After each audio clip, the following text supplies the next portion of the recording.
Hello friends, welcome to दृष्टि IQ.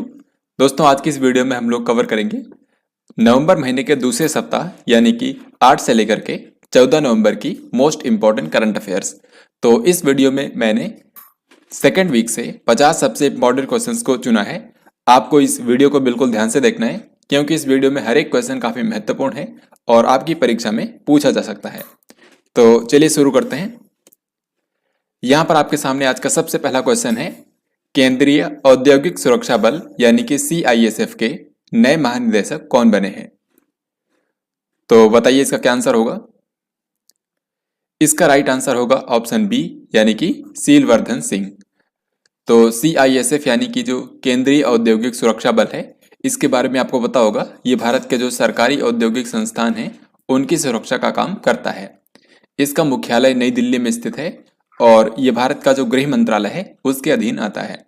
तो CISF के नए महानिदेशक यानी कि डायरेक्टर जनरल हाल ही में बन गए हैं सीलवर्धन सिंह। इससे पहले CISF के डायरेक्टर जनरल थे सुबोध कुमार जायसवाल, लेकिन कुछ महीनों पहले ही इनको CBI का डायरेक्टर बना दिया गया था। तो तभी से ये पद खाली था और अब फाइनली CISF के नए महानिदेशक बन गए हैं सीलवर्धन सिंह। हाल ही में किस सरकार ने निर्माण कार्यों में लगे श्रमिकों की सहायता के लिए श्रमिक मित्र योजना शुरू की है? तो दिल्ली के अंदर जो यहाँ के कंस्ट्रक्शन वर्कर्स हैं उनकी हेल्प के लिए हाल ही में दिल्ली सरकार ने श्रमिक मित्र योजना शुरू की है। सो इस क्वेश्चन का आंसर होगा ऑप्शन नंबर ए। इस योजना के तहत 800 श्रमिक मित्र को अपॉइंट किया जाएगा और इन लोगों का काम ये होगा कि दिल्ली के अंदर जो भी कंस्ट्रक्शन वर्कर्स हैं उनके लिए दिल्ली सरकार ने जो योजनाएं शुरू की हैं उनके बारे में ऐसे लोगों को बताना।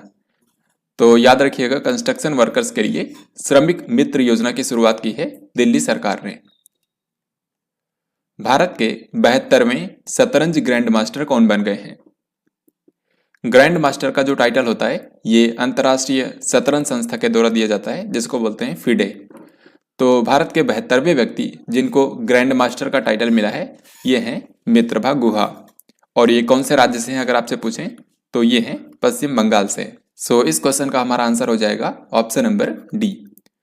इससे पहले जो 71वें शतरंज ग्रैंड मास्टर बने थे वो थे संकल्प गुप्ता।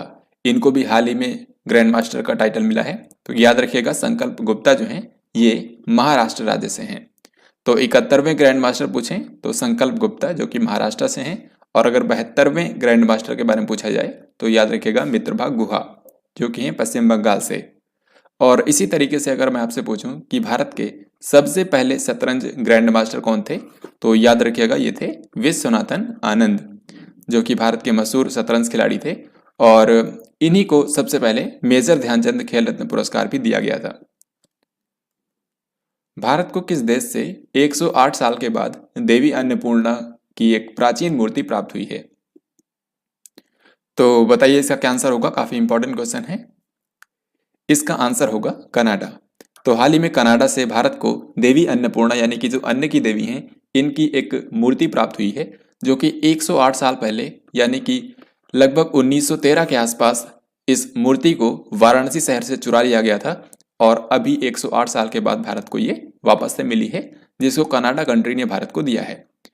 कनाडा कंट्री से भारत को ये जो देवी अन्नपूर्णा की मूर्ति मिली थी, सबसे पहले इसको आर्कोलॉजिकल सर्वे ऑफ इंडिया ने, जो कि संस्कृति मंत्रालय के अधीन आता है, इसने हाल ही में उत्तर प्रदेश सरकार को सौंप दिया था और अब उत्तर प्रदेश की सरकार ने इस मूर्ति को काशी विश्वनाथ मंदिर में स्थापित कर दिया है। काशी विश्वनाथ टेम्पल जो है ये आप जानते हैं वाराणसी में है और ये शिव जी का मंदिर है जो कि 12 ज्योतिर्लिंगों में से एक है।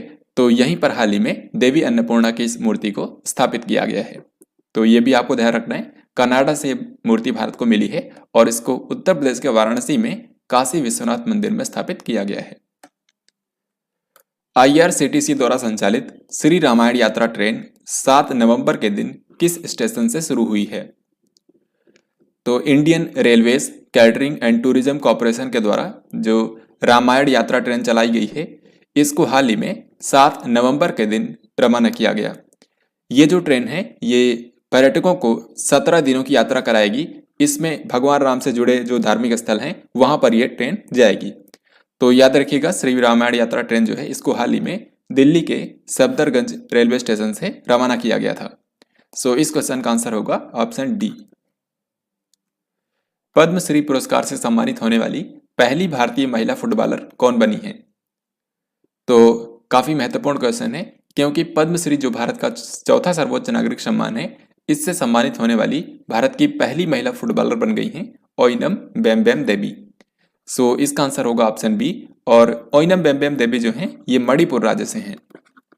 इनको साल 2017 में अर्जुन पुरस्कार से भी सम्मानित किया गया था और अभी साल 2020 के लिए इनको पद्मश्री से सम्मानित कर दिया गया है और ये पद्मश्री पुरस्कार पाने वाली भारत की पहली महिला फुटबॉलर बन गई हैं। इस क्वेश्चन को हम लोग यहाँ पर इसलिए डिस्कस कर रहे हैं क्योंकि हाल ही में भारत के राष्ट्रपति रामनाथ कोविंद ने राष्ट्रपति भवन के अंदर नागरिक अलंकरण समारोह में पद्म पुरस्कार प्रदान किए हैं। जो भी विजेता रहे हैं 2020 और 2021 के, दोनों विजेताओं को ही हाल ही में पुरस्कार वितरित किए गए हैं। सबसे पहले हम लोग देखते हैं 8 नवंबर के दिन राष्ट्रपति भवन में भारत के राष्ट्रपति रामनाथ कोविंद ने साल 2020 के लिए पद्म पुरस्कार प्रदान किए। और जैसा कि आप सभी जानते हैं कि जो पद्म पुरस्कार होते हैं ये 3 कैटेगरी में दिए जाते हैं, पद्म विभूषण, फिर उसके बाद पद्म भूषण और तीसरा होता है पद्म श्री। यानी कि भारत रत्न के बाद देश का दूसरा सर्वोच्च नागरिक सम्मान होता है पद्म विभूषण, फिर उसके बाद तीसरा होता है पद्म भूषण और चौथा सर्वोच्च नागरिक सम्मान होता है पद्म श्री। तो साल 2020 में कुल मिलाकर 141 पद्म पुरस्कारों की अनाउंसमेंट हुई थी और इन 141 में से 7 थे पद्म विभूषण विजेता, फिर इसके बाद 16 पद्म भूषण और इसमें से 118 पद्मश्री सम्मान शामिल थे। तो हाल ही में राष्ट्रपति भवन के अंदर 8 नवंबर के दिन राष्ट्रपति रामनाथ कोविंद के द्वारा इन्हीं सब विजेताओं को पुरस्कार दिए गए हैं। इनमें से जो 7 पद्म विभूषण पुरस्कार विजेता हैं इनको मैं आपको रिवाइज करा देता हूं। तो 2020 के लिए जिन 7 लोगों को पद्म विभूषण से सम्मानित किया गया है उन सभी के नाम यहाँ पर लिखे गए हैं। जैसे कि सबसे पहले हैं जॉर्ज फर्नांडिस, ये भारत के पूर्व केंद्रीय मंत्री रहे हैं। इनको पब्लिक अफेयर्स की कैटेगरी में मरणोपरांत ये सम्मान दिया गया है। फिर भारत के पूर्व वित्त मंत्री अरुण जेटली, इनको भी मरणोपरांत ही दिया गया 2020 के लिए। फिर उसके बाद अनिरुद्ध जगन्नाथ, एमसी मैरी कॉम, भारत की मुक्केबाज एमसी मैरी कॉम, यहाँ पर आप इनकी पिक्चर भी देख सकते हैं। फिर उसके बाद छन्नू लाल मिश्रा आर्ट की कैटेगरी में। सुषमा स्वराज भारत की पूर्व विदेश मंत्री, इनको पब्लिक अफेयर्स की कैटेगरी में मरणोपरांत पुरस्कार मिला है। और लास्ट में है विश्वेश तीर्थ स्वामी जी, इनको अदर्स की कैटेगरी में अध्यात्म के लिए 2020 का पद्म विभूषण प्रदान किया गया है। और इसके दूसरे ही दिन यानी कि 9 नवंबर के दिन राष्ट्रपति रामनाथ कोविंद ने राष्ट्रपति भवन के अंदर 2021 के जो पद्म पुरस्कार विजेता हैं उनको पुरस्कार प्रदान किए। अभी 2021 की अगर हम बात करें तो 2021 में देश का दूसरा सर्वोच्च नागरिक सम्मान पद्म विभूषण ये भी 7 लोगों को दिया गया था 2020 की ही तरह, लेकिन यहाँ पर पद्म विभूषण दिया गया था 10 लोगों को और पद्म श्री दिया गया था 102 लोगों को। तो यहाँ पर आप ऐड कर सकते हैं 2021 में कुल मिलाकर 119 पद्म पुरस्कार विजेताओं की अनाउंसमेंट हुई थी। अब इनमें से जो देश के दूसरे सर्वोच्च नागरिक पुरस्कार पद्म विभूषण के 7 विजेता हैं, इनके बारे में हम लोग एक बार देख लेते हैं। यहाँ पर आप देख सकते हैं जापान के पूर्व प्रधानमंत्री शिंजो आबे को भी इस बार देश का दूसरा सर्वोच्च नागरिक सम्मान दिया गया है पद्म विभूषण। फिर इसके बाद मशहूर गायक SP बालासुब्रमण्यम, जिनको मरणोपरांत पुरस्कार मिला है आर्ट की कैटेगरी में। फिर इसके बाद डॉक्टर बेल्ले मोनप्पा हेगड़े मेडिसिन की कैटेगरी में। नरेंद्र सिंह कपानी, इनको भी मरणोपरांत पुरस्कार मिला है साइंस एंड इंजीनियरिंग की फील्ड में। फिर इसके बाद मौलाना वहीदुद्दीन खान, इनको अध्यात्म के लिए दिया गया है। इसके बाद बीबी लाल, इनको आर्कियोलॉजी यानी कि पुरातत्व विज्ञान में इनके योगदान के लिए इस बार पद्म विभूषण से सम्मानित किया गया है। और लास्ट में है सुदर्शन साहू, जो कि ओडिशा राज्य से हैं और इनको आर्ट की कैटेगरी में इस बार पद्म विभूषण से सम्मानित किया गया है। तो इस तरीके से 8 और 9 नवंबर को 2 दिनों में 2020 और 2021 के दोनों ही पद्म पुरस्कार विजेताओं को पुरस्कार प्रदान कर दिए गए हैं। अब इसके बाद 13 नवंबर के दिन भारत के राष्ट्रपति रामनाथ कोविंद ने राष्ट्रपति भवन के अंदर 2021 के जो राष्ट्रीय खेल पुरस्कार के विजेता हैं उनको पुरस्कार प्रदान किए हैं। और जैसा कि मैं आपको बता चुका हूं कि राष्ट्रीय खेल पुरस्कार जो है इस बार टोटल 6 कैटेगरी में दिए गए हैं। सबसे पहले मेजर ध्यानचंद खेल रत्न पुरस्कार, ये इस बार 12 खिलाड़ियों को दिया गया है। फिर अर्जुन अवार्ड, ये इस बार 35 खिलाड़ियों को मिला है। इसी तरीके से द्रोणाचार्य अवार्ड जो कोच को मिलता है, ये इस बार 10 कोच को मिला है, 5 को रेगुलर में और 5 को लाइफ टाइम कैटेगरी में। फिर इसी तरीके से लाइफ टाइम अचीवमेंट के लिए जो ध्यानचंद अवार्ड होता है वो दिया गया है 5 लोगों को, आजीवन योगदान के लिए। इसी तरीके से राष्ट्रीय खेल प्रोत्साहन पुरस्कार जो है ये इस बार 2 संस्थानों को मिला है। और फिर एक लास्ट में बच गया, कौन सा, माका ट्रॉफी, यानी कि मौलाना अबुल कलाम आज़ाद ट्रॉफी, ये इस बार दी गई है पंजाब यूनिवर्सिटी को। तो इस तरीके से इन 6 कैटेगरी में इस बार राष्ट्रीय खेल पुरस्कार प्रदान किए गए हैं विजेताओं को। तो इनमें से जो सबसे इम्पोर्टेंट है, जो देश का सर्वोच्च खेल पुरस्कार होता है, मेजर ध्यानचंद खेल रत्न पुरस्कार, इसके बारे में मैं आपको रिवाइज कराता हूँ। यहाँ पर आप देख सकते हैं नीरज चोपड़ा एथलेटिक्स, रवि कुमार दहिया कुश्ती, लवलीना बोरगोहेन असम की हैं और ये एक मुक्केबाज हैं। फिर भारत के मशहूर हॉकी के गोलकीपर PR श्रीजेश, अवनी लेखरा जो कि एक पैरा शूटर हैं, सुमित अंतिल पैरा एथलेटिक्स, प्रमोद भगत और कृष्णा नागर पैरा बैडमिंटन। फिर इसके बाद पैरा शूटिंग में ही मनीष नरवाल, मिताली राज ये क्रिकेट से संबंधित हैं और ये भारत का सर्वोच्च खेल पुरस्कार पाने वाली पहली महिला क्रिकेटर भी बनी हैं।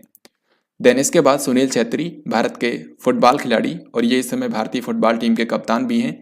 मनप्रीत सिंह ये हॉकी के इस समय कैप्टन हैं। तो इन सभी 12 लोगों को इस बार देश का सर्वोच्च खेल पुरस्कार मेजर ध्यानचंद खेल रत्न पुरस्कार से सम्मानित किया गया है बाई राष्ट्रपति रामनाथ कोविंद। तो 13 नवंबर को यह कार्यक्रम आयोजित किया गया था। इसके बाद दोस्तों 13 नवंबर को ही जो तेंजिंग नोर्गे एडवेंचर अवार्ड होता है ये भी दिए गए हैं विजेताओं को। और तेंजिंग नोर्गे एडवेंचर अवार्ड जो है ये 4 कैटेगरी में दिया जाता है। कौन कौन सी कैटेगरी हैं? सबसे पहले है लैंड एडवेंचर, यानी कि भूमि पर साहसिक कार्य के लिए दिया जाता है और ये इस बार दिया गया है 4 लोगों को। फिर इसी तरीके से वाटर एडवेंचर, यानी कि पानी के अंदर साहसिक कार्यों के लिए दिया गया है 1 व्यक्ति को। इसी तरीके से एयर एडवेंचर में इस बार 1 लोग को दिया गया है और लाइफ टाइम अचीवमेंट का जो अवार्ड होता है ये भी 1 व्यक्ति को दिया गया है। तो इस तरीके से आप देख सकते हैं इस बार तेंजिंग नोर्गे जो राष्ट्रीय साहसिक कार्य पुरस्कार होता है ये 2020 के लिए दिया गया, याद रखिएगा। और 2020 के लिए टोटल 7 विजेता हैं। तो इन सभी के बारे में मैं आपको बताता हूँ। देखिए सबसे पहले हैं प्रियंका मोहिते, ये भारत की एक मशहूर पर्वतारोही हैं। यहाँ पर आप इनकी पिक्चर भी देख सकते हैं। तो इनको हाल ही में लैंड एडवेंचर की कैटेगरी में तेंजिंग नोर्गे राष्ट्रीय साहसिक कार्य पुरस्कार दिया गया है।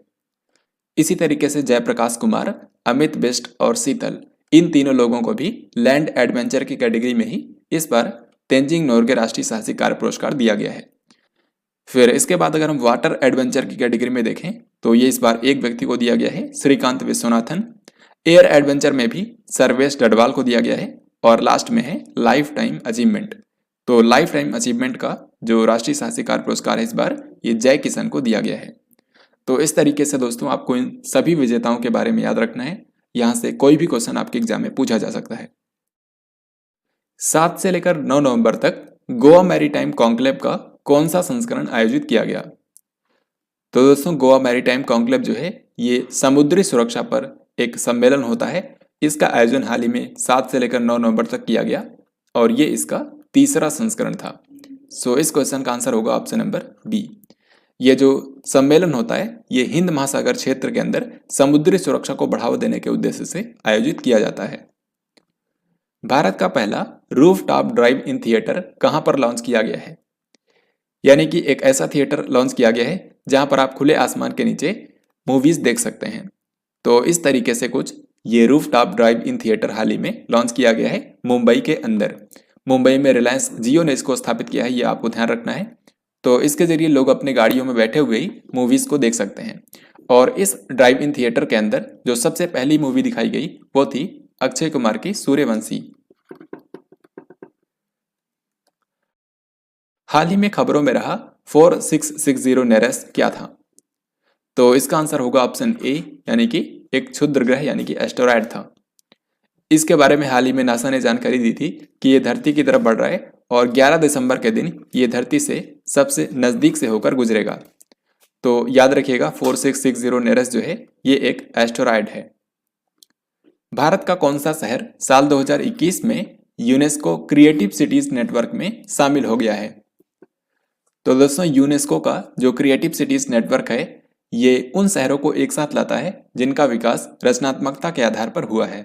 तो अभी तक इसमें 90 देशों के 295 शहरों को शामिल किया गया है और भारत का जो शहर हाल ही में यानी कि 2021 के लिए शामिल किया गया है ये है जम्मू कश्मीर की समर कैपिटल श्रीनगर। तो श्रीनगर जो है ये अब यूनेस्को के क्रिएटिव सिटीज नेटवर्क में शामिल हो गया है। श्रीनगर को आपको याद रखना है कौन सी कैटेगरी में शामिल किया गया है, फोक आर्ट, यानी कि शिल्प और लोक कला की कैटेगरी में श्रीनगर को यूनेस्को के क्रिएटिव सिटीज नेटवर्क में शामिल किया गया है। श्रीनगर जो है ये भारत का छठा शहर बना है जिसको इस लिस्ट के अंदर शामिल किया गया है। इससे पहले जो भारत के 5 अन्य शहर थे जिनको इसमें शामिल किया गया था, सबसे पहले था वाराणसी और जयपुर जिनको 2015 में शामिल किया गया था। फिर उसके बाद तीसरा था चेन्नई, फिर चौथा और पांचवा 2019 में शामिल किया गया था मुंबई और अहमदाबाद, और अभी छठा शहर बना है श्रीनगर। राष्ट्रीय आपदा प्रतिक्रिया बल यानी कि एनडीआरएफ के नए महानिदेशक कौन बन गए हैं? तो एनडीआरएफ के महानिदेशक अभी तक थे एसएन प्रधान, लेकिन अब इनकी जगह ली है अतुल करवाल ने। तो अतुल करवाल जो हैं ये अब एनडीआरएफ के नए महानिदेशक बन गए हैं।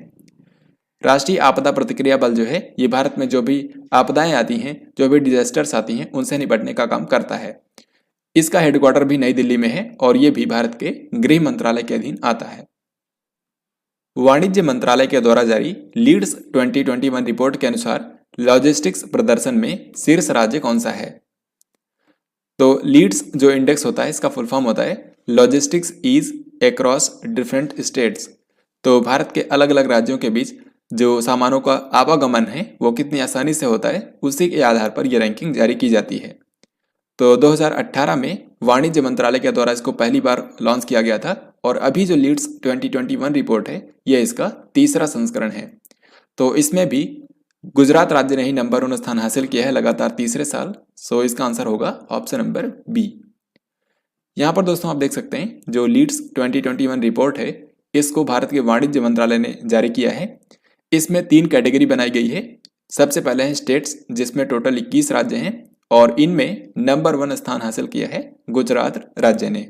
फिर इसके बाद दूसरे नंबर पर है हरियाणा और तीसरे स्थान पर है पंजाब। इसी तरीके से दूसरी कैटेगरी है north eastern states and Himalayan UTs, तो इसमें नंबर 1 पर है जम्मू कश्मीर।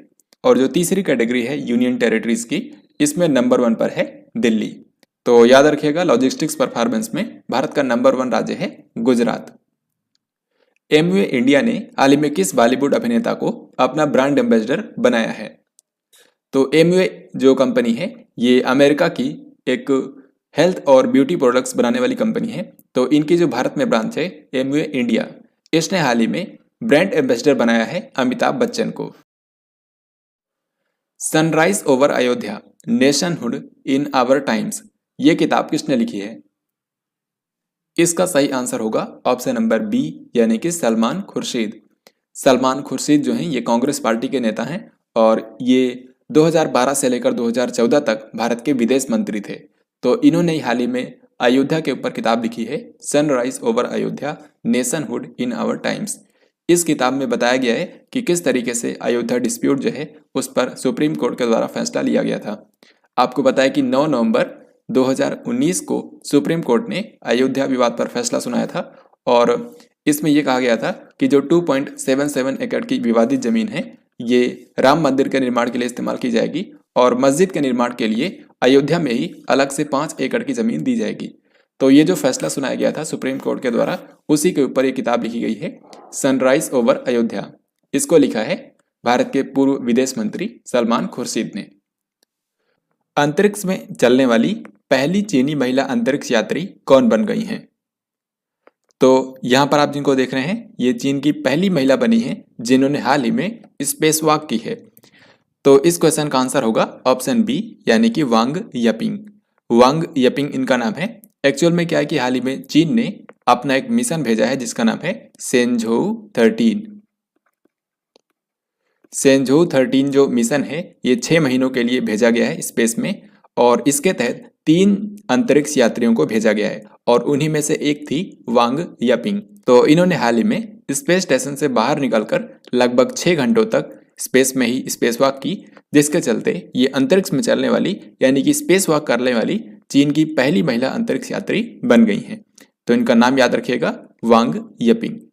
वैसे अंतरिक्ष में जाने वाली चीन की जो पहली महिला थी उनका नाम था लियू यांग। इन्होंने 2012 में अंतरिक्ष यात्रा की थी, लेकिन सबसे पहले जिन्होंने स्पेस वॉक की है उनका नाम है वांग यपिंग। 3000 T20 अंतर्राष्ट्रीय रन पूरे करने वाले दुनिया के तीसरे क्रिकेटर कौन बन गए हैं? इसका मतलब यह है कि अभी तक सिर्फ 3 ही ऐसे क्रिकेटर हैं जिन्होंने T20 अंतर्राष्ट्रीय मैच में 3000 रन पूरे किए हैं। सबसे पहले थे विराट कोहली, नंबर 1 पर विराट कोहली हैं क्योंकि इनके सबसे ज़्यादा रन हैं। फिर उसके बाद दूसरे नंबर पर है न्यूजीलैंड के मार्टिन गप्टिल, और तीसरे नंबर पर अभी 3000 रन कंप्लीट किए हैं भारत के रोहित शर्मा ने। इस क्वेश्चन का हमारा आंसर होगा ऑप्शन नंबर ए। और अभी आपको पता है इनको T20 के लिए भारत का कप्तान भी बना दिया गया है। तो रोहित शर्मा जो हैं ये तीसरे क्रिकेटर दुनिया के बने हैं जिन्होंने T20 अंतर्राष्ट्रीय मैचों में 3000 रन कंप्लीट किए हैं। Next question and very important, scorpion श्रेणी की चौथी पनडुब्बी का नाम आपको बताना है जिसको हाल ही में भारतीय नौसेना को सौंप दिया गया है। तो दोस्तों स्कॉर्पियन श्रेणी की जो पनडुब्बियां होती हैं इनको भारत ने फ्रांस के सहयोग से बनाया है। फ्रांस ने तकनीकी सहयोग दिया है और इनको मझगांव डॉक लिमिटेड द्वारा बनाया गया है। भारत का मुंबई के अंदर जो best Mazagon dock shipbuilders limited है उसके द्वारा इन पनडुब्बियों को बनाया जा रहा है। इस पूरी सीरीज का नाम है स्कॉर्पियन क्लास सबमरीन, या फिर इसी को प्रोजेक्ट 75 के नाम से भी जाना जाता है, या फिर इसको कलवरी क्लास सबमरीन भी कहते हैं। तो इसमें क्या है कि भारत फ्रांस के तकनीकी सहयोग से टोटल 6 पनडुब्बियां बना रहा है जो कि डीजल इलेक्ट्रिक से चलती हैं। इनमें से जो 3 हैं इनको कमीशन कर दिया गया है, यानी कि ये भारतीय नौसेना के द्वारा अभी के समय इस्तेमाल की जाती हैं। INS कलवरी, INS खांदेरी और तीसरी थी INS करंज। अब इसी श्रेणी में जो चौथी पनडुब्बी है INS वेला, इसी को हाल ही में भारतीय नौसेना को सौंप दिया गया है और 21 नवंबर के दिन रक्षा मंत्री राजनाथ सिंह के द्वारा इसको भारतीय नौसेना में कमीशन कर दिया जाएगा, यानी कि तब ये भी भारतीय नौसेना इस्तेमाल करना शुरू कर देगी और यहाँ पर हो जाएगा एक्टिव। इसके बाद इस सीरीज के अंदर 2 और जहाजें शामिल हैं जिनका नाम है INS वागीर और आखिरी है INS वाक्सीर। INS वागीर जो है इसके अभी सी ट्रायल चल रहे हैं और INS वाक्सीर जो है ये अभी अंडर कंस्ट्रक्शन है। तो यहाँ पर पूछा गया है कि स्कॉर्पियन श्रेणी की चौथी पनडुब्बी का नाम आपको बताना है जिसको भारतीय नौसेना को सौंप दिया गया है। तो इसका नाम है INS वेला और 21 नवंबर को इसको भारतीय नौसेना में कमीशन कर दिया जाएगा। हाल ही में किस CAPF ने, यानी कि सेंट्रल आर्म्ड पुलिस फोर्स ने अपने कर्मियों के लिए चौपाल जैसे गेट टुगेदर कार्यक्रम शुरू करने का फैसला किया है? तो ग्रामीण क्षेत्रों में आपको पता है इस तरीके से चौपाल आयोजित की जाती है जहां पर कुछ लोग इकट्ठा होते हैं और आपस में बातचीत करते हैं। तो अभी क्या है कि हाल ही में CRPF ने, यानी कि सेंट्रल रिजर्व पुलिस फोर्स ने अपने कर्मियों को मानसिक तनाव से मुक्त रखने के लिए इस तरीके से चौपाल कार्यक्रम शुरू किए हैं। तो इस क्वेश्चन का आंसर होगा option number D. Central reserve police force जो है इसका हेडक्वार्टर नई दिल्ली में है और इसके इस समय महानिदेशक हैं कुलदीप सिंह। अक्टूबर महीने के लिए ICC पुरुष प्लेयर ऑफ द मंथ किसको चुना गया है? तो दोस्तों अंतर्राष्ट्रीय क्रिकेट परिषद यानी कि ICC ने इसी साल की शुरुआत में एक नए पुरस्कार की शुरुआत की थी जिसको बोलते हैं प्लेयर ऑफ द मंथ। यानी कि ये जो पुरस्कार होता है ये हर एक महीने के जो बेस्ट खिलाड़ी होते हैं उनको दिया जाता है। यानी कि पूरे एक महीने के दौरान जिन भी क्रिकेटर्स का बेहतरीन प्रदर्शन होता है उनको महीने के एंड में ये पुरस्कार दिया जाता है। तो अक्टूबर महीने के लिए जो प्लेयर ऑफ द मंथ का पुरस्कार दिया गया है इसमें पुरुषों में विजेता हैं आसिफ अली। और आसिफ अली कौन सी कंट्री से हैं? पाकिस्तान से। इसी तरीके से अगर हम महिलाओं में देखें तो महिलाओं में चुना गया है लॉरा डेलानी को और ये आयरलैंड की क्रिकेटर हैं। तो ध्यान रखिएगा दोनों में ही, पुरुषों में हैं आसिफ अली पाकिस्तान के और महिलाओं में हैं आयरलैंड की लॉरा डेलानी। 10 से लेकर 13 नवंबर तक आयोजित किए गए साइबर सुरक्षा सम्मेलन कोकोन के 14वें संस्करण का उद्घाटन किसने किया है?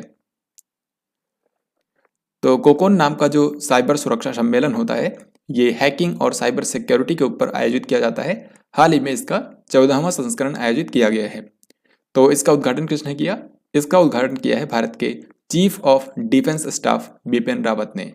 जनरल बिपिन रावत जो कि इस समय भारत के CDS हैं यानी कि चीफ ऑफ डिफेंस स्टाफ, इन्होंने हाल ही में कोकोन के 14वें संस्करण का उद्घाटन किया है। द सिनेमा ऑफ सत्यजीत रे, आपको बताना है कि ये जो पुस्तक है इसके लेखक कौन है? तो सत्यजीत रे जो भारत के महान फिल्म निर्माता थे उन्हीं के जीवन पर यह किताब लिखी गई है, द सिनेमा ऑफ सत्यजीत रे। यहाँ पर आप इस बुक का कवर पेज देख सकते हैं और इसको लिखा है भास्कर चट्टोपाध्याय ने। तो इस क्वेश्चन का हमारा आंसर हो जाएगा ऑप्शन बी, यानी कि भास्कर चट्टोपाध्याय। इसके अलावा हाल ही में कुछ और बुक्स लॉन्च हुई हैं जो कि आपको ध्यान रखना है। An economist at home and abroad, इस किताब को लिखा है भारत के पूर्व मुख्य आर्थिक सलाहकार जिनका नाम है शंकर आचार्य।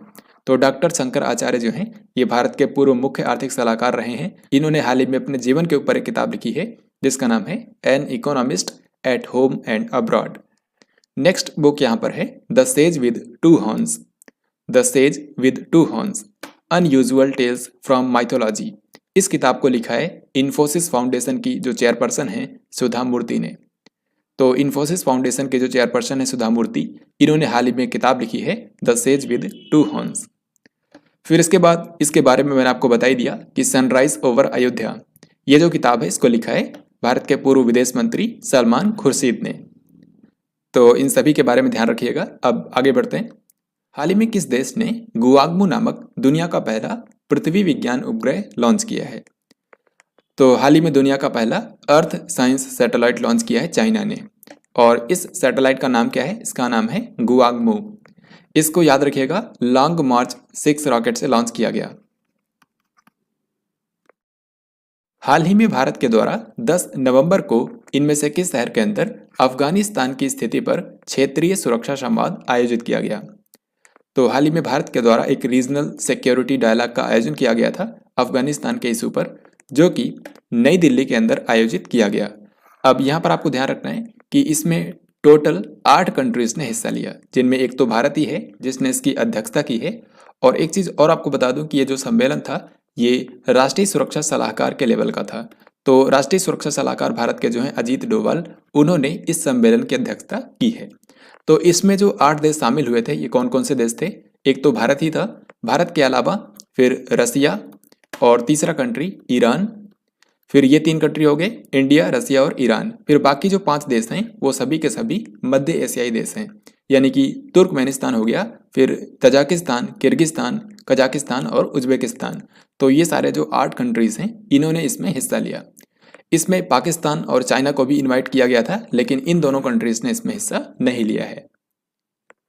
हाल ही में किस राज्य की कैबिनेट ने ईस्टर्न वेस्ट खासी हिल्स नाम के नए जिले के निर्माण को मंजूरी दी है? यानी कि सिंपली आपको यहाँ पर यह बताना है कि इनमें से किस राज्य के अंदर एक नया जिला बनेगा जिसका नाम होगा ईस्टर्न वेस्ट खासी हिल्स, यानी कि पूर्वी पश्चिम खासी हिल्स जिला। तो इसका सही आंसर होगा ऑप्शन सी, यानी कि मेघालय। तो अभी तक मेघालय के अंदर जो 11 जिले थे उनका यहाँ पर आप मैप देख सकते हैं। इनमें से जो वेस्ट खासी हिल्स जिला है इसी का एक सब डिवीजन था जिसका नाम था मैरांग, और मैरांग जो सब डिवीजन था वेस्ट खासी हिल्स का, अब इसी को एक पूरे डिस्ट्रिक्ट के रूप में अपग्रेड कर दिया गया है और इसको नाम दिया गया है ईस्टर्न वेस्ट खासी हिल्स। क्योंकि ये वेस्ट खासी हिल्स जिले के पूर्वी हिस्से में स्थित है, इसीलिए इसको नाम दिया गया है ईस्टर्न वेस्ट खासी हिल्स। तो ये जो जिला है ये मेघालय राज्य का 12वां जिला बन गया है, ये आपको ध्यान रखना है, और इसका हेडक्वार्टर होगा मैरांग में। मेघालय में इस समय नेशनल पीपल्स पार्टी की सरकार है और यहाँ के जो मुख्यमंत्री हैं उनका नाम है कॉनराड संगमा। इन्होंने ही इसका उद्घाटन किया है नए जिले का। और मेघालय के जो इस समय राज्यपाल हैं उनका नाम है सत्यपाल मलिक। विराट कोहली के स्थान पर हाल ही में किसे T20 क्रिकेट में भारत का कप्तान बनाया गया है? दोस्तों आप जानते हैं कि अभी तक विराट कोहली जो हैं ये भारतीय क्रिकेट टीम के कप्तान थे तीनों ही फॉर्मेट में, यानी कि ODI, फिर टेस्ट चाहे हो गया या फिर T20। तो इन तीनों के ही कप्तान थे विराट कोहली। लेकिन इन्होंने हाल ही में अनाउंस किया था कि ये इस साल के T20 वर्ल्ड कप के बाद T20 से कप्तानी छोड़ देंगे। तो अब क्योंकि T20 वर्ल्ड कप इस साल का समाप्त हो चुका है तो अब विराट कोहली ने T20 से कप्तानी छोड़ दी है। तो अब T20 के नए कप्तान कौन बने हैं? इनका नाम है रोहित शर्मा। तो रोहित शर्मा को T20 के लिए भारत का नया कप्तान बनाया गया है। सो काफ़ी महत्वपूर्ण क्वेश्चन है, याद रखिएगा। ODI और टेस्ट में अभी भी विराट कोहली ही रहेंगे।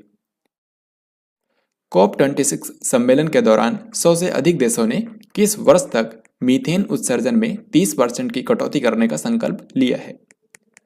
तो दोस्तों जिस तरीके से कार्बन डाइऑक्साइड एक ग्रीन हाउस गैस है, इसी तरीके से मेथेन यानी कि CH4 भी एक ग्रीन हाउस गैस है और धरती के वायुमंडल का जो टेम्परेचर बढ़ रहा है उसमें इन दोनों का ही योगदान है।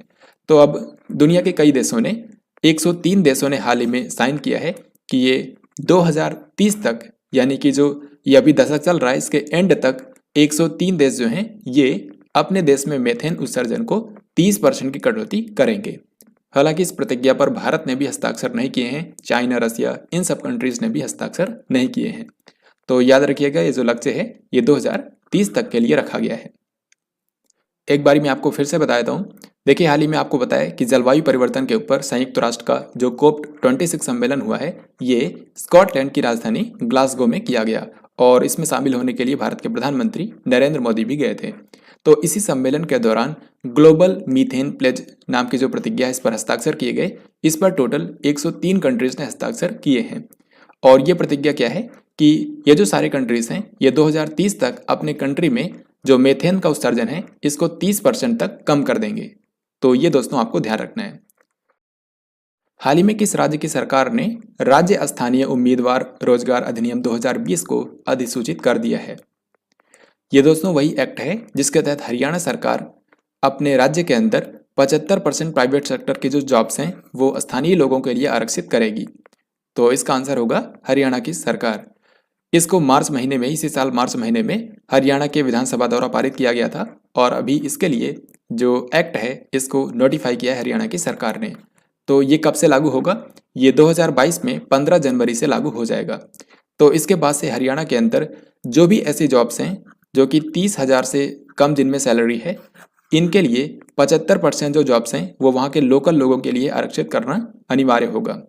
हरियाणा के मुख्यमंत्री हैं मनोहर लाल खट्टर, यहाँ के राज्यपाल हैं बंडारू दत्तात्रेय। अब काफ़ी इंपॉर्टेंट क्वेश्चन आ चुका है। यहाँ पर दोस्तों आपको बताना है कि जलवायु परिवर्तन प्रदर्शन सूचकांक 2022 में भारत कौन से स्थान पर है। ये इंडेक्स हमको ये बताता है कि कौन से देश जलवायु परिवर्तन से निपटने के लिए कितना काम कर रहे हैं। तो 2022 के लिए ये जो दोस्तों इंडेक्स जारी हुआ है इसको जर्मन वॉच नाम की एक संस्था ने जारी किया है। इसमें भारत का स्थान परिवर्तन नहीं हुआ है। पिछली बार भी भारत 10वें स्थान पर था, इस बार भी भारत 10वें स्थान पर है। तो जैसा कि मैंने आपको बताया कि क्लाइमेट चेंज परफॉर्मेंस इंडेक्स 2022 जो है इसको जारी किया है जर्मनी की संस्था जर्मन वॉच ने। तो इसमें आप देख सकते हैं टॉप 3 जो रैंक हैं इनको किसी भी कंट्री ने हासिल नहीं किया है, यानी कि किसी भी देश का परफॉर्मेंस इतना अच्छा नहीं रहा है कि उनको टॉप 3 में रखा जाए। फिर इसके बाद आप देख सकते हैं चौथे नंबर पर है डेनमार्क, यानी कि एक तरीके से आप कह सकते हैं कि डेनमार्क जो है इसका प्रदर्शन सबसे अच्छा रहा है। फिर इसके बाद 5वें नंबर पर स्वीडन है, 6ठे नंबर पर है नॉर्वे और इसी तरीके से आप देख सकते हैं यहाँ पर 10वें नंबर पर है भारत।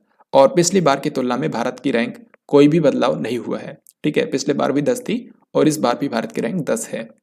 तो इस इंडेक्स के बारे में आपसे 2-3 सवाल पूछे जा सकते हैं, जैसे कि क्लाइमेट चेंज परफॉर्मेंस इंडेक्स 2022 जो है इसको किसने जारी किया है? तो आपको बताना है जर्मन वॉच ने, जो कि जर्मनी का एक NGO है और इसका हेडक्वार्टर जर्मनी के बॉन शहर में है। अगर आपसे पूछा जाए कि इसमें क्लाइमेट चेंज के मामले में सबसे बेहतरीन परफॉर्मेंस कौन से देश की रही है, तो आपको बताना है डेनमार्क। और भारत की रैंक क्या है? भारत की रैंक है 10। तो इस इंडेक्स के बारे में कम से कम आपको ये 3 पॉइंट्स याद रखने हैं। 11 नवंबर को राज्यपालों और उपराज्यपालों के 51वें सम्मेलन की अध्यक्षता किसने की? तो हाल ही में देश के सभी राज्यपालों और उपराज्यपालों के 51वें सम्मेलन का आयोजन किया गया था, जिसकी अध्यक्षता की है भारत के राष्ट्रपति रामनाथ कोविंद ने। यह सम्मेलन जो है ये राष्ट्रपति भवन में आयोजित किया गया था, जिसमें भारत के सभी राज्यों के राज्यपाल और जो केंद्र शासित प्रदेश के उपराज्यपाल होते हैं उन सभी ने इसमें हिस्सा लिया। वैसे तो इसमें भारत के प्रधानमंत्री नरेंद्र मोदी, गृह मंत्री अमित शाह और उपराष्ट्रपति M वेंकैया नायडू भी शामिल हुए थे।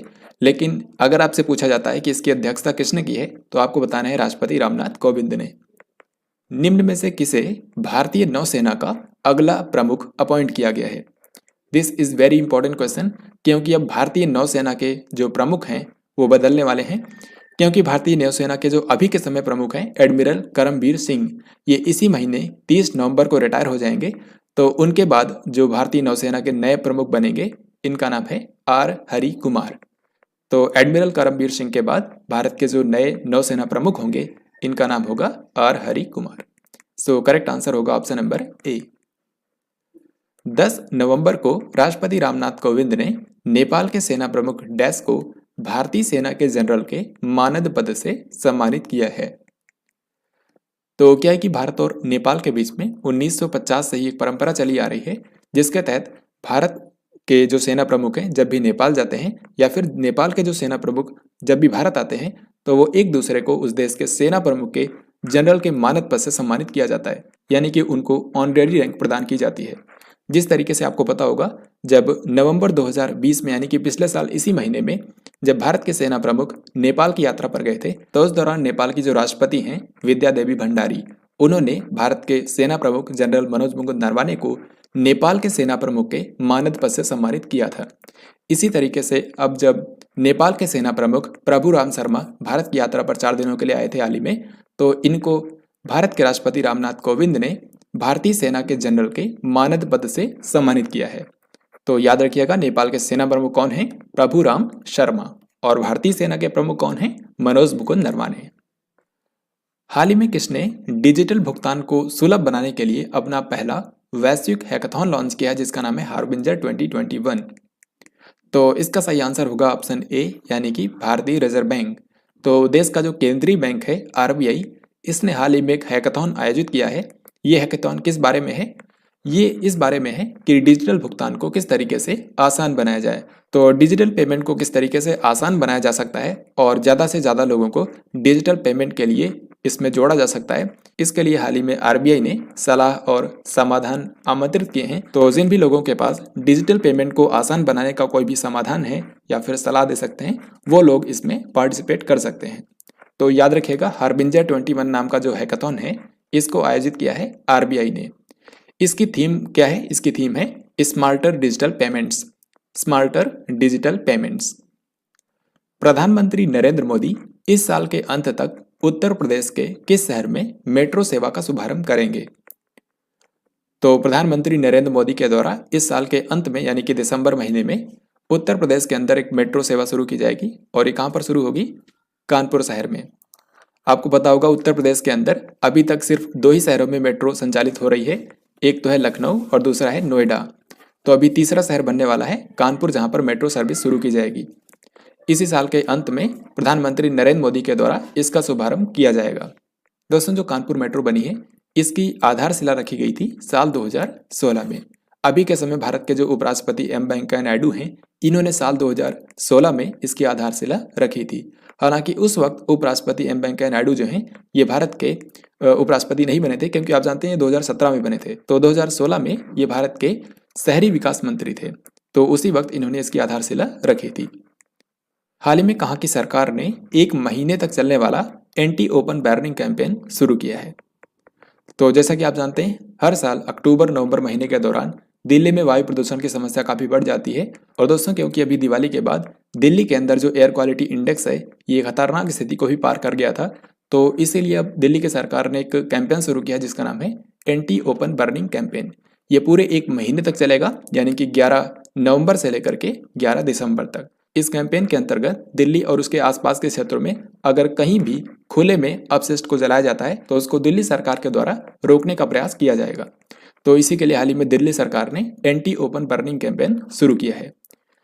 और आपको पता होगा कि दिल्ली सरकार ने इसके लिए एक मोबाइल एप्लीकेशन भी बनाई थी जिसका नाम था ग्रीन दिल्ली ऐप, जिसको पिछले ही साल लॉन्च कर दिया गया था। और इसमें क्या होता है कि कोई भी व्यक्ति अगर कहीं भी इस तरीके से वायु प्रदूषण होता देखता है दिल्ली के आसपास, तो वो इस एप्लीकेशन पर रिपोर्ट कर सकता है, जिसकी तुरंत कार्रवाई की जा सकती है। अब ये क्वेश्चन स्पोर्ट के बारे में है। आपको दोस्तों यहाँ पर ये बताना है कि अंडर 23 विश्व कुश्ती चैंपियनशिप 2021 में भारत ने कुल कितने मेडल जीते हैं?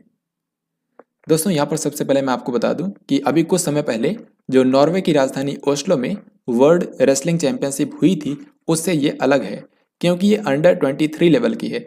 इसमें सिर्फ 23 साल से कम उम्र के जो पहलवान हैं वो हिस्सा लेते हैं। तो इसका आयोजन कहाँ पर किया गया? इसका आयोजन किया गया है सर्बिया की राजधानी बेलग्रेड में।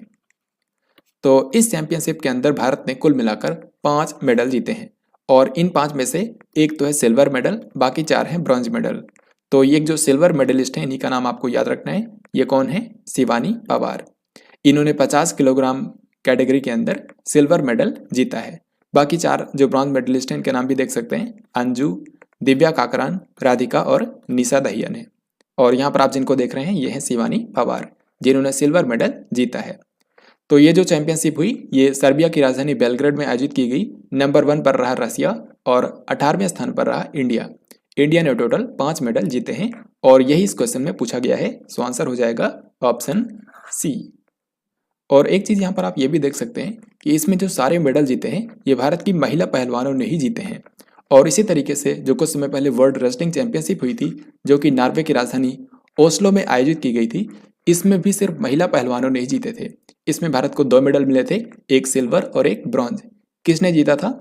एक सिल्वर जीता था अंशु मलिक ने और एक ब्रॉन्ज मेडल जीता था, ये मैं आपको नहीं बताऊंगा, आपको बताना है कि एक ब्रॉन्ज मेडल इसमें किसने जीता था।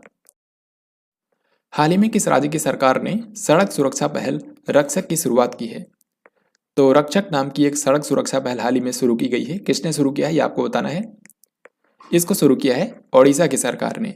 रक्षक नाम की ये जो पहल है इसके तहत ओडिशा राज्य के 30,000 वॉलंटियर्स को ट्रेन किया जाएगा और ये जो 30,000 वॉलंटियर्स हैं इनको सड़क सुरक्षा के बारे में सभी जानकारियां दी जाएंगी कि किस तरीके से जब कोई रोड एक्सीडेंट होता है तो उस दौरान प्राथमिक चिकित्सा देनी है और अस्पताल तक पहुंचाना है।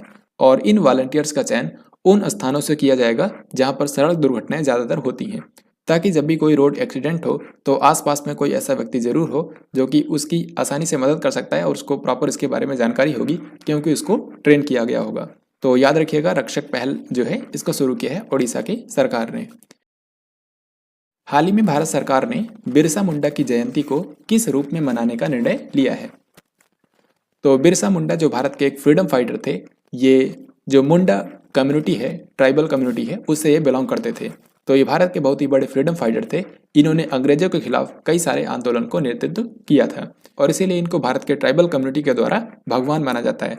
तो अब भारत सरकार ने डिसीजन लिया है कि बिरसा मुंडा की जयंती को अब से हर साल जनजातीय गौरव दिवस के रूप में मनाया जाएगा। बिरसा मुंडा की जयंती कब होती है? ये होती है 15 नवंबर के दिन। तो अब से हर साल 15 नवंबर को जनजातीय गौरव दिवस मनाया जाएगा। 10 नवंबर के दिन हुनर हाट के 31वें संस्करण का उद्घाटन किस शहर में किया गया? हुनर हाट कार्यक्रम आप जानते हैं कि 75 हुनर हाट कार्यक्रम आयोजित किए जाएंगे जो आज़ादी का अमृत महोत्सव मनाया जा रहा है उसके अंतर्गत। ऐसा भारत के अल्पसंख्यक कार्य मंत्रालय ने डिसाइड किया है। तो उन्हीं में से 31वां संस्करण जो हुनर हाट का हुआ है ये हाल ही में आयोजित किया गया उत्तर प्रदेश के वृंदावन में। मथुरा जिले के अंदर जो वृंदावन शहर है यहाँ पर हाल ही में 31वां हुनर हाट कार्यक्रम आयोजित किया गया है और इसका उद्घाटन किया था उत्तर प्रदेश के मुख्यमंत्री योगी आदित्यनाथ ने। इसके बाद जो 32वां हुनर हाट कार्यक्रम है ये आयोजित किया गया उत्तर प्रदेश की राजधानी लखनऊ में और इसके बाद जो 33वां हुनर हाट कार्यक्रम है ये आयोजित किया जा रहा है नई दिल्ली में। ये दोस्तों आपको ये तीनों ही याद रखने हैं। 31वां हुनर हाट कार्यक्रम वृंदावन उत्तर प्रदेश, फिर 32वां हुनर हाट कार्यक्रम उत्तर प्रदेश के लखनऊ में और अभी 33वां हुनर हाट कार्यक्रम शुरू हो चुका है नई दिल्ली के अंदर। 31 जनवरी से लेकर 13 फरवरी 2022 तक अंतर्राष्ट्रीय कोलकाता पुस्तक मेले का कौन सा संस्करण आयोजित होगा? तो हर साल इंटरनेशनल कोलकाता बुक फेयर का आयोजन किया जाता है और ये कौन से शहर में होता है ये आप नाम से ही समझ सकते हैं, कोलकाता के अंदर होता है। तो 2022 के अंदर इसका 45वां संस्करण आयोजित किया जाएगा। सो इस क्वेश्चन का हमारा आंसर होगा ऑप्शन बी। विश्व मधुमेह दिवस 2021 का विषय क्या है? वर्ल्ड डायबिटीज डे जो होता है ये हर साल उसी दिन मनाया जाता है जिस दिन भारत में चिल्ड्रंस डे होता है, यानी कि 14 नवंबर को। तो 14 नवंबर को हर साल वर्ल्ड डायबिटीज डे मनाया जाता है। तो डायबिटीज बीमारी के बारे में जागरूकता फैलाने के लिए हर साल 14 नवंबर को विश्व मधुमेह दिवस मनाया जाता है, जिसकी इस बार थीम रखी गई है access to diabetes care. Access to diabetes care. So answer होगा ऑप्शन बी। अब यहाँ पर मैं आपको बताऊंगा कि नवंबर महीने के सेकंड वीक में कौन कौन से इंपॉर्टेंट डेज मनाए गए हैं। और दोस्तों यहाँ पर आप देख सकते हैं नवंबर महीने के सेकंड वीक में हर एक दिन कोई ना कोई डे मनाया गया है। सो देखते हैं। सबसे पहले यहाँ पर देखिए 8 नवंबर को मनाया गया विश्व रेडियोग्राफी दिवस। फिर 9 नवंबर को मनाया गया राष्ट्रीय विधिक सेवा दिवस। राष्ट्रीय विधिक सेवा दिवस जो है इसी को कानूनी सेवा दिवस भी बोला जाता है। तो ये भारत के अंदर हर साल 9 नवंबर को मनाया जाता है और आपको पता है कि 9 नवंबर 2019 को ही अयोध्या विवाद पर फैसला भी सुनाया गया था। फिर इसके बाद 10 नवंबर को मनाया गया शांति और विकास के लिए विश्व विज्ञान दिवस। शांति और विकास के लिए वर्ल्ड साइंस डे हर साल मनाया जाता है 10 नवंबर को, जिसकी इस बार थीम रखी गई है building climate ready communities. Building climate ready communities. और दोस्तों आपको पता होगा कि भारत के अंदर राष्ट्रीय विज्ञान दिवस मनाया जाता है 28 फरवरी को। इसके बाद 11 नवंबर को मनाया गया राष्ट्रीय शिक्षा दिवस यानी कि नेशनल एजुकेशन डे। और राष्ट्रीय शिक्षा दिवस जो है ये भारत के पहले शिक्षा मंत्री मौलाना अबुल कलाम आज़ाद जी की जयंती के रूप में मनाया जाता है। तो भारत के पहले शिक्षा मंत्री थे मौलाना अबुल कलाम आज़ाद, जिनकी जयंती को हर साल राष्ट्रीय शिक्षा दिवस के रूप में 11 नवंबर को मनाया जाता है। फिर इसके बाद 12 नवंबर को मनाया गया 2 इंपॉर्टेंट डेज। एक तो है लोक सेवा प्रसारण दिवस। लोक सेवा प्रसारण दिवस जो होता है ये उस दिन की याद में मनाया जाता है जब महात्मा गांधी ने पहली बार दिल्ली के आकाशवाणी स्टूडियो में गए थे। तो 12 नवंबर 1947 को महात्मा गांधी जो हैं ये आकाशवाणी दिल्ली के स्टूडियो में गए थे और उसी दिन को लोक सेवा प्रसारण दिवस के रूप में हर साल मनाया जाता है। 12 नवंबर को ही अंतर्राष्ट्रीय स्तर पर मनाया जाता है विश्व निमोनिया दिवस। निमोनिया जो बीमारी होती है इसके चलते हर साल लाखों बच्चे मारे जाते हैं पूरी दुनिया में। तो इसके बारे में जागरूकता फैलाने के लिए हर साल वर्ल्ड निमोनिया डे मनाया जाता है 12 नवंबर को, जिसकी इस बार थीम रखी गई है every breath counts. Every breath counts. फिर इसके बाद 13 नवंबर को मनाया गया विश्व दयालुता दिवस यानी कि वर्ल्ड काइंडनेस डे। तो अच्छे कामों के बारे में लोगों को प्रेरित करने के लिए हर साल वर्ल्ड काइंडनेस डे मनाया जाता है 13 नवंबर को। फिर इसके बाद आखिर में है 14 नवंबर। तो 14 नवंबर को 2 इंपॉर्टेंट डेज होते हैं। सबसे पहले बाल दिवस, क्योंकि ये पंडित जवाहरलाल नेहरू जो भारत के पहले प्रधानमंत्री हैं उनका जन्मदिन होता है। तो बाल दिवस मनाया जाता है 14 नवंबर को। और इसी तरीके से अंतर्राष्ट्रीय स्तर पर मनाया जाता है वर्ल्ड डायबिटीज डे यानी कि विश्व मधुमेह दिवस, जिसकी इस बार थीम रखी गई है एक्सेस टू डायबिटीज केयर। तो इन सभी को मैंने एक साथ ही आपको बताया ताकि आप इनको एक जगह पर नोट करके आसानी से याद कर पाएं। अब आगे बढ़ते हैं। इनमें से कौन सा मंत्रालय एक अखिल भारतीय नृत्य प्रतियोगिता का आयोजन कर रहा है जिसका नाम है वंदे भारतम नृत्य उत्सव। तो यहाँ पर आपको बताना है इनमें से कौन सा मंत्रालय है जो कि एक डांस कंपटीशन आयोजित कर रहा है जो कि पूरे ऑल इंडिया लेवल पर हो रहा है, जिसका नाम है वंदे भारतम नृत्य उत्सव। तो ये दोस्तों आयोजित किया जाएगा संस्कृति मंत्रालय के द्वारा। भारत के इस समय संस्कृति मंत्री कौन है? जी किशन रेड्डी। तो ये जो वंदे भारतम नृत्य उत्सव है ये सबसे पहले डिस्ट्रिक्ट लेवल पर, फिर उसके बाद जोन लेवल पर, स्टेट लेवल पर और फिर फाइनली दिसंबर महीने के अंदर ये नेशनल लेवल पर आयोजित किया जाएगा। तो नेशनल लेवल पर जो फाइनल इसका कंपटीशन होगा वो दिल्ली के अंदर तालकटोरा स्टेडियम में आयोजित किया जाएगा और इसके जरिए 480 नर्तकों का चयन किया जाएगा, जिनको फिर 2022 में जो गणतंत्र दिवस की परेड होगी उसमें जो सांस्कृतिक कार्यक्रम आयोजित किए जाएंगे वहां पर अपनी नृत्य कला प्रदर्शित करने का मौका मिलेगा। तो 2022 के गणतंत्र दिवस समारोह के लिए नर्तकों का चयन करने के लिए हाल ही में एक प्रतियोगिता आयोजित की जा रही है जिसका नाम है वंदे भारतम नृत्य उत्सव। और इसको कौन आयोजित कर रहा है? भारत का संस्कृति मंत्रालय। हाल ही में किस भारतीय को 5 साल के लिए अंतर्राष्ट्रीय विधि आयोग के लिए चुना गया है? ये काफ़ी ज़्यादा महत्वपूर्ण क्वेश्चन है क्योंकि इंटरनेशनल लॉ कमीशन जो है इसमें एक भारतीय को चुना गया है। इंटरनेशनल लॉ कमीशन जो है ये अंतर्राष्ट्रीय स्तर पर कानून विकसित करता है। इसमें टोटल 34 ऐसे कानून के विशेषज्ञ होते हैं जो कि अंतर्राष्ट्रीय स्तर पर कानून को विकसित करते हैं। और ये जो 34 लॉ के एक्सपर्ट्स होते हैं इनको 5-5 साल के लिए अपॉइंट किया जाता है।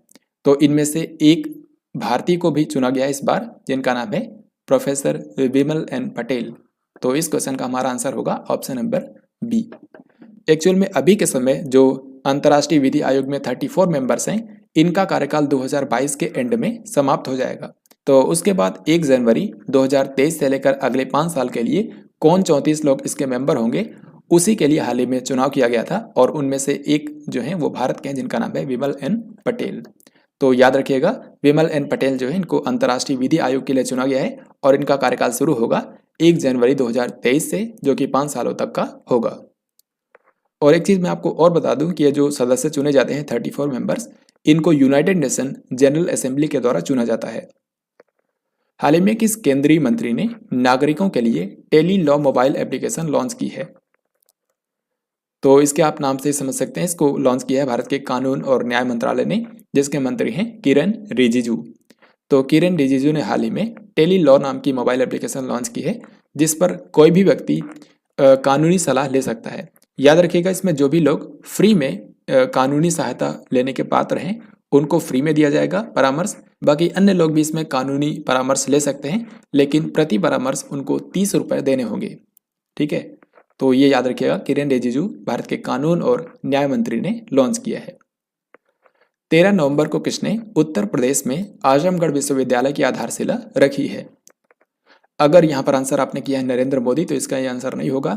इसका आंसर होगा अमित शाह।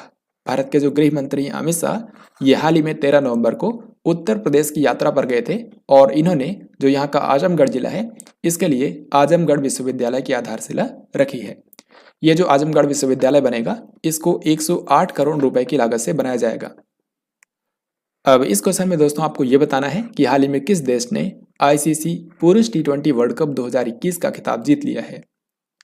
तो जैसा कि आपको पता है, लगभग 1 महीनों तक आईसीसी T20 वर्ल्ड कप चला। ये 2 कंट्रीज में आयोजित किया गया, यूएई और ओमान में। ये 17 अक्टूबर को शुरू हुआ था और 14 नवंबर को ये समाप्त हो चुका है। तो इसको किसने जीता है? इसको जीत लिया है ऑस्ट्रेलिया की टीम ने, और ऑस्ट्रेलिया ने फाइनल में हराया न्यूजीलैंड को। दोस्तों ये जो इसका फाइनल मैच हुआ था ये दुबई अंतर्राष्ट्रीय क्रिकेट स्टेडियम में खेला गया, और ये जो फाइनल मुकाबला था ये ऑस्ट्रेलिया और न्यूजीलैंड के बीच में था। इसमें ऑस्ट्रेलिया ने 8 विकेट से न्यूजीलैंड को हरा दिया है और पहली बार ऑस्ट्रेलिया ने T20 वर्ल्ड कप का खिताब जीता है। इसके बारे में कुछ और इंपॉर्टेंट पॉइंट्स आपको याद रखने हैं जो कि अक्सर आपके एग्जाम में पूछे जाते हैं, जैसे कि इस बार प्लेयर ऑफ द टूर्नामेंट या फिर प्लेयर ऑफ द सीरीज का खिताब दिया गया है डेविड वार्नर को। डेविड वार्नर जो है ये ऑस्ट्रेलिया टीम के लिए खेलते हैं। फिर इसके बाद प्लेयर ऑफ द मैच का खिताब दिया गया मिशेल मार्श को, ये भी ऑस्ट्रेलिया से ही है। देन इसके बाद अगर हम देखें सबसे ज़्यादा रन किसने बनाए, तो इस बार के टूर्नामेंट के दौरान सबसे ज़्यादा रन बनाए थे जो पाकिस्तान क्रिकेट टीम के कप्तान थे बाबर आजम। इन्होंने टोटल 303 रन बनाए। इसी तरीके से अगर आपसे ये पूछा जाए कि सबसे ज़्यादा विकेट इस टूर्नामेंट में किसने लिए हैं, तो इनका नाम है वनिंदु हसरंगा, जो कि श्रीलंका टीम से खेलते हैं। वनिंदु हसरंगा जो है इन्होंने टोटल 16 विकेट लिए थे। तो आईसीसी पुरुष T20 वर्ल्ड कप 2021 के बारे में आपको ये कम से कम ये सारे पॉइंट्स याद रखने हैं। 12 नवंबर को प्रधानमंत्री नरेंद्र मोदी ने आरबीआई की किस अभिनव ग्राहक केंद्रित पहल का शुभारंभ किया है? तो देश के प्रधानमंत्री नरेंद्र मोदी ने हाल ही में 12 नवंबर के दिन रिजर्व बैंक ऑफ इंडिया की 2 पहल शुरू करी हैं। एक का नाम है आरबीआई खुदरा प्रत्यक्ष योजना यानी कि आरबीआई रिटेल डायरेक्ट स्कीम, और दूसरी का नाम है रिजर्व बैंक एकीकृत लोकपाल योजना यानी कि reserve bank integrated ombudsman scheme. तो इस क्वेश्चन का हमारा आंसर होगा ऑप्शन सी यानी कि ए और बी दोनों। तो ये दोनों योजनाएं क्या हैं? आरबीआई रिटेल डायरेक्ट स्कीम जो है इसके तहत अब निवेश को और भी आसान बना दिया गया है, क्योंकि अब इसके तहत कोई भी व्यक्ति आरबीआई में एक सिंपल फ्री में अकाउंट खोल सकता है, जिसके जरिए जो सरकारी प्रतिभूति होती है यानी कि गवर्नमेंट सिक्योरिटीज, उसमें कोई भी व्यक्ति आसानी से इन्वेस्ट कर सकता है। और जो दूसरी योजना है रिजर्व बैंक एकीकृत लोकपाल योजना, इसके आप नाम से ही समझ सकते हैं कि इसके जरिए एक सिंगल प्लेटफॉर्म बनाया जाएगा जहां पर देश का कोई भी कस्टमर देश के किसी भी वित्तीय संस्थान से रिलेटेड कोई भी शिकायत कर सकता है। तो इन दोनों योजनाओं के बारे में याद रखिएगा, इनको शुरू किया है देश के प्रधानमंत्री नरेंद्र मोदी ने। इनमें से कौन सा देश अंतर्राष्ट्रीय सौर गठबंधन यानी कि आईएसए में शामिल होने वाला सदस्य देश बन गया है? अंतर्राष्ट्रीय सौर गठबंधन जो है इसको 2015 में 2 कंट्रीज ने मिलकर शुरू किया था, इंडिया और दूसरा कंट्री था फ्रांस। आप जानते हैं कि 2015 में COP21 सम्मेलन का आयोजन किया गया था फ्रांस की राजधानी पेरिस में। तो उसी सम्मेलन के दौरान भारत और फ्रांस ने मिल करके अंतर्राष्ट्रीय सौर गठबंधन की स्थापना की थी। तो अभी इसका जो 101वां सबसे लेटेस्ट मेंबर बना है ये है अमेरिका। सो करेक्ट आंसर हो जाएगा ऑप्शन नंबर डी। ये काफ़ी महत्वपूर्ण क्वेश्चन है, ध्यान रखिएगा। और इंटरनेशनल सोलर अलायंस जो है ये एकमात्र ऐसा अंतर्राष्ट्रीय संगठन है जिसका हेडक्वार्टर भारत में है। कहाँ पर इसका हेडक्वार्टर है? इसका हेडक्वार्टर है हरियाणा के गुरुग्राम में। 13 नवंबर को किस राज्य में उग्रवादियों के एक हमले में असम राइफल्स के 5 जवान शहीद हो गए हैं? इसका सही आंसर होगा ऑप्शन सी यानी कि मणिपुर। तो मणिपुर राज्य के अंदर असम राइफल्स के 46th बटालियन के हाल ही में 5 जवानों की डेथ हो गई है। इन पर उग्रवादियों ने हमला कर दिया जिसमें इन सभी 5 लोगों की डेथ हो गई, साथ ही इसमें 2 आम नागरिक भी मारे गए हैं। क्योंकि असम राइफल्स की 46th बटालियन के इस काफिले को लीड कर रहे थे असम राइफल्स के कमांडिंग ऑफिसर विप्लव कुमार त्रिपाठी, जिनके साथ इनकी पत्नी और इनका बेटा भी था। तो इन सभी लोगों की डेथ हो गई है इस हमले में। उत्तराखंड राज्य का स्थापना दिवस कब मनाया जाता है? तो दोस्तों उत्तराखंड राज्य जो है ये भारत का 27वां राज्य बना था 9 नवंबर सन 2000 को। तो इसका स्थापना दिवस हर साल 9 नवंबर को मनाया जाता है और इस साल उत्तराखंड राज्य ने 9 नवंबर 2021 को अपना 21वां स्थापना दिवस मनाया है। उत्तराखंड राज्य जो है ये पहले उत्तर प्रदेश का हिस्सा था, लेकिन 9 नवंबर सन 2000 को इसको अलग करके एक नया राज्य बनाया गया था। हालांकि शुरुआत में इसका नाम था उत्तरांचल, बाद में इसका नाम कर दिया गया था उत्तराखंड। उत्तराखंड की 2 राजधानियां हैं। यहाँ की समर कैपिटल है गैरसैंण और यहाँ की विंटर कैपिटल है देहरादून। उत्तराखंड के मुख्यमंत्री हैं पुष्कर सिंह धामी और यहाँ के राज्यपाल हैं लेफ्टिनेंट जनरल गुरमीत सिंह। हाल ही में गृह मंत्री अमित शाह ने किस शहर के अंदर आयोजित अखिल भारतीय राजभाषा सम्मेलन का शुभारंभ किया? तो हिंदी के प्रयोग को बढ़ावा देने के लिए ये अखिल भारतीय राजभाषा सम्मेलन हाल ही में आयोजित किया गया है उत्तर प्रदेश के वाराणसी शहर में। सो इस क्वेश्चन का आंसर होगा ऑप्शन डी। तो याद रखिएगा वाराणसी उत्तर प्रदेश के अंदर जो अखिल भारतीय राजभाषा सम्मेलन हुआ है इसका उद्घाटन किया था गृह मंत्री अमित शाह ने। हाल ही में किस फार्मूला 1 ड्राइवर ने मैक्सिको सिटी ग्रांड प्री 2021 का खिताब जीत लिया है? तो इसको याद रखना काफी आसान है। मैक्सिको सिटी ग्रैंड प्रिक्स जो है इसको जीता है मैक्स वर्स्टापन ने। सो आंसर हो जाएगा ऑप्शन डी। तो दोस्तों ये था आज का लास्ट क्वेश्चन। आई होप आपने इस वीडियो को ध्यान से देखा होगा। अब यहाँ पर मैं आपसे 2 क्वेश्चन पूछूंगा जिनके राइट आंसर आप सभी को कमेंट बॉक्स में लिखकर बताने हैं। तो सवाल यहाँ पर यह है कि जलवायु परिवर्तन प्रदर्शन सूचकांक 2022 के अनुसार किस देश का प्रदर्शन सबसे अच्छा रहा है? यहाँ पर आपको यह भी बताना है कि भारत की रैंक क्या है। और दूसरा क्वेश्चन ये है कि भारत सरकार ने बिरसा मुंडा की जयंती को किस रूप में मनाए जाने का निर्णय लिया है। तो ये दोनों क्वेश्चन काफ़ी ज़्यादा महत्वपूर्ण हैं, आपको ध्यानपूर्वक इसके आंसर करने हैं। तो इस तरीके से आज की इस वीडियो में हम लोगों ने 8 से लेकर 14 नवंबर यानी कि नवंबर महीने के दूसरे सप्ताह से करंट अफेयर्स के जो भी इंपॉर्टेंट क्वेश्चन हो सकते थे उनको हम लोगों ने यहाँ पर कवर किया है। वीकली करंट अफेयर्स की सीरीज में मैं उन्हीं क्वेश्चंस को रखता हूँ जो कि आपकी आगामी परीक्षाओं के लिए सबसे ज़्यादा इंपॉर्टेंट होते हैं, क्योंकि उनके पूछे जाने की पॉसिबिलिटी सबसे ज़्यादा होती है। तो इसी तरीके से आपको वीकली करंट अफेयर्स की वीडियोस को फॉलो करना है। डेफिनेटली आपके एग्जाम में आप करंट अफेयर सेक्शन में बेहतर स्कोर करेंगे। तो आई होप आपको ये वीडियो पसंद आया होगा, और अगर आपको ये वीडियो पसंद आया है तो इस वीडियो को लाइक और शेयर ज़रूर करें। साथ ही अगर आपने इस चैनल पर पहली बार विजिट किया है तो इस चैनल को ज़रूर सब्सक्राइब करें, क्योंकि इस चैनल पर मैं करंट अफेयर से रिलेटेड ऐसे ही इंपॉर्टेंट वीडियोस लेकर आता हूं। तो हम मिलेंगे नेक्स्ट वीडियो के अंदर, तब तक के लिए जय हिंद, वंदे मातरम।